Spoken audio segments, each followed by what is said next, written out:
안녕하십니까. 이지PNF입니다. 오늘은 이제 제가 지난번에 4월 23일 날 올려드렸던 저 이제 폰타인 헤모라지 대뇌교의 출혈로 인해서 발생한 뇌졸중 환자분을 옮기는 과정에 대해서 보여드렸던 영상에 대한 설명을 좀 올려드리고자 합니다. 제가 한 15년 전이죠. 이 보바스 베이직을 드렸을 때 황병현 교수님께서 이런 말씀을 하신 적이 있었습니다. 환자가 이제 치료를 우리가 원활하게 하기 위해서는 적합한 환경을 만드는 것이 필요합니다. 그런데 우리가 만약 휠체어에서 이 매트로 옮기는 과정을 환자가 너무 긴장이 올라간 상태로 옮기게 되면 적절한 긴장 상태를 떨어뜨리기 위해서 별도의 이제 여러 가지 치료 과정들이 걸치게 되겠죠.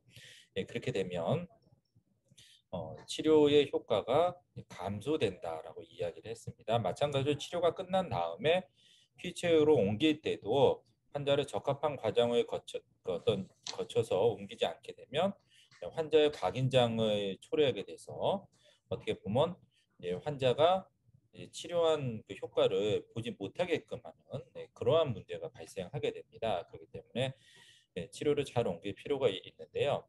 제가 그 보바스 어드밴스를 들어갔었을 때 이제 송보명 선생님이 이제 보바스 병원에 이제 책임자셨었죠. 치료실이요.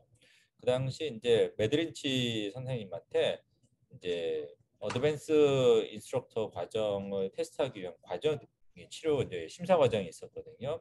그랬을 때 송병 교수 선생님께서 환자를 트랜스퍼하는데 굉장히 많은 공을 들여서 이렇게 치료한 적을 본 적이 있었습니다. 그래서 제가 이제 이번 동영상을 통해서 선생님들에게 말씀을 드리고 싶은 거는 그리고 환자가 휠체어에서 일어나서 매트로 옮기는 과정 역시도 환자의 일상생활 동작에 필요한 모든 것들이 다 같이 들어있다는 것입니다. 여기 보시면 제가 이제 환자를 트랜스퍼하기 전에 신발을 벗겨서 하는 것은 이 환자분이 이제 특히 오른쪽에 감각이 매우 떨어져 있습니다. 감각이 떨어져 있어서 피부 즉 택탈의 어떤 느낌이 없기 때문에 환자로 하여금 택탈에 대한 센세이션을 주고 일어날 때 세관절의 선택적인 움직임을 통해서 좀 더 액티브하게 움직일 수 있도록 하게 하기 위해서 이런 과정을 저가 이제 거치고 있는 것입니다.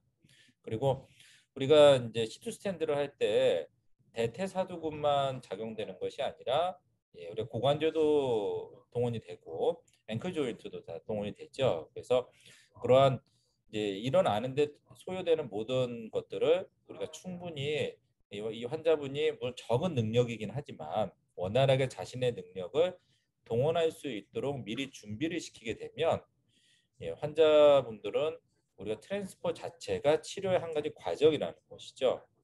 그래서 여기 보시면 제가 이제 세관절에 대한 운동들을 하고 있죠. 그래서 이러한 것들이 충분히 이루어지게 되면 환자는 원활하게 트랜스퍼를 할 수 있게 됩니다.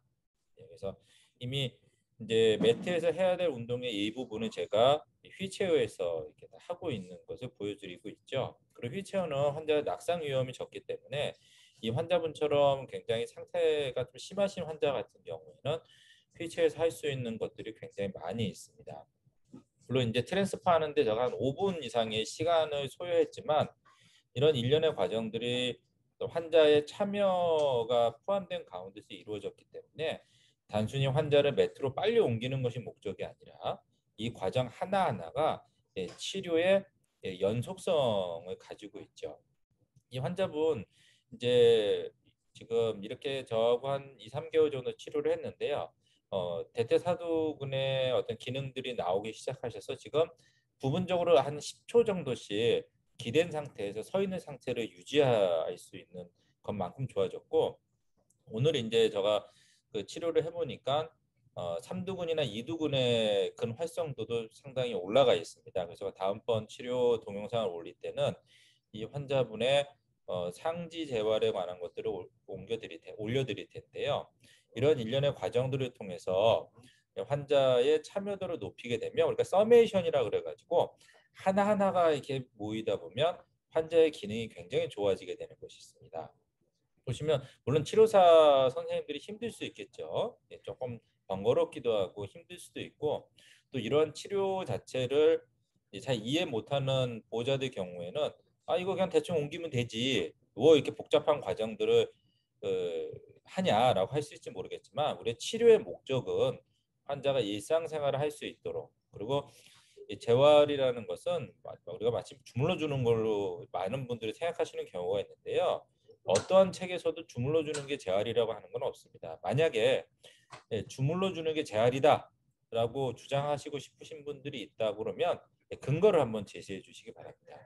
그래서 주물러 주는 것이 재활이 아니라 환자가 자신의 몸을 움직이게끔 하는 것이 재활이고, 즉 뇌의 기능을 우리 브레인의 기능을 활성화시키는 것이 재활의 과정인 것이죠. 그래서 우리가 타이 마사지처럼 환자분을 얄라뽕따위처럼 좀 주물러 주는 게 재활이 아니라 이러한 일상생활 동작들을 할 수 있게끔 그리고 시간이 좀 걸릴 수 있겠지만 이러한 과정을 통해서 환자분들이 좋아지신다면 충분한 가치가 있다고 생각합니다. 그리고 이 환자분이 제가 4월 중에 치료해서 상태가 얼마나 좋아졌는지 그거에 대한 동영상은 제가 또 시간을 내서 한번 영상을 찍은 다음에 여러분들에게 보여드리도록 하겠습니다. 그래서 우리가 뇌졸중 환자를 치료할 때 그런 수동적인 움직임을 자꾸 하시는 경우가 많은데 ROM이나 뭐 스트레칭 그런 것들은 이미 1900년대 초반에 쓰던 방법들이죠. 그런 것들이 치료 효과가 제한적이다라고 밝혀졌기 때문에 이런 신경학적 발달을 근거로 한 치료들이 개발되게 된 것이거든요. 그래서 치료사분들도 재활 치료, 신경의 재활의 근본적인 의미들을 다시 한번 생각하는 기회가 되셨으면 좋겠습니다. 감사합니다.